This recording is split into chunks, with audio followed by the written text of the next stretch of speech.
Shri Mani C Kappan. സംസ്ഥാനത്ത് KSIDCയുടെ നേതൃത്വത്തിൽ രൂപം നൽകുന്ന സ്റ്റാർട്ടപ്പ് വില്ലേജിൽ സംരംഭകർക്ക് KSIDC ലോണും സബ്സിഡിയും നൽകാൻ തീരുമാനമെടുത്തിട്ടുണ്ടോ? സാർ, ഞാൻ നേരത്തെ സൂചിപ്പിച്ചു, സ്റ്റാർട്ടപ്പ് വില്ലേജ് KSIDC എന്ന രൂപത്തിൽ സംഘടിപ്പിക്കുന്നില്ല. പക്ഷേ സ്റ്റാർട്ടപ്പുകൾക്ക് നിരവധി തരത്തിലുള്ള പിന്തുണ ഗവൺമെൻറ് നൽകുന്നുണ്ട്. അതിൽ പ്രധാനപ്പെട്ട സ്കീമുകൾ ഞാൻ നേരത്തെ സൂചിപ്പിച്ചു.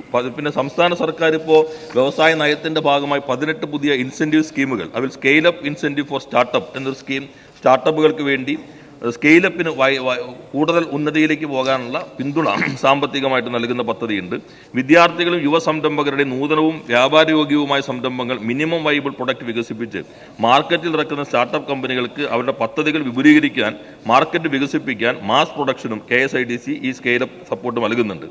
അത് 1 കോടി രൂപ വരെയാണ് പരമാവധി ഇതിനുവേണ്ടി നൽകുന്നത്. ഇതുകൂടാതെ R&Dക്ക് വേണ്ടി സർവകലാശാലകളിൽ ഉന്നത വിദ്യാഭ്യാസത്തിൻ്റെ മേഖലയായിട്ട് ഗവേഷണ വികസനത്തിൽ ഏർപ്പെട്ടിരിക്കുന്ന യൂണിറ്റുകൾക്ക് വ്യവസായ വകുപ്പിന് 20% KSIDC വഴി ധനസഹായം നൽകുന്നുണ്ട്. 1 കോടി രൂപ വരെ ഉന്നത വിദ്യാഭ്യാസ സ്ഥാപനങ്ങളിൽ ഈ സ്റ്റാർട്ടപ്പുകൾക്ക് നൽകുന്നുണ്ട്. പിന്നെ ഇൻ്റലക്ച്വൽ പ്രോപ്പർട്ടി ക്രിയേഷൻ, ഈ സ്കീമിന് കീഴിൽ പേറ്റന്റ്, ഇൻഡസ്ട്രിയൽ ഡിസൈൻ, വ്യാപാരമുദ്ര, ട്രേഡ് മാർക്ക്, കോപ്പിറൈറ്റ് ഇവ നേടിയെടുക്കാൻ ഭൗതിക സ്വത്തവകാശം സൃഷ്ടിക്കുന്നതുമായി ബന്ധപ്പെട്ട പ്രവർത്തനങ്ങൾക്ക് അതിന് ചെലവിൻ്റെ 50% വരെ പരമാവധി 30 ലക്ഷം രൂപ ഇപ്പോൾ നൽകുന്നുണ്ട്. പിന്നെ incentive for participation in trade ഫെയറിലെല്ലാം ഇവർക്ക് പ്രദർശിപ്പിക്കാൻ ആവശ്യമായ പിന്തുണ, അതിന് സ്റ്റാളുകളുടെ ചാർജുകൾ 100% വരെ റീഇംബേഴ്സ്മെൻറ്റ് നൽകുന്നുണ്ട്.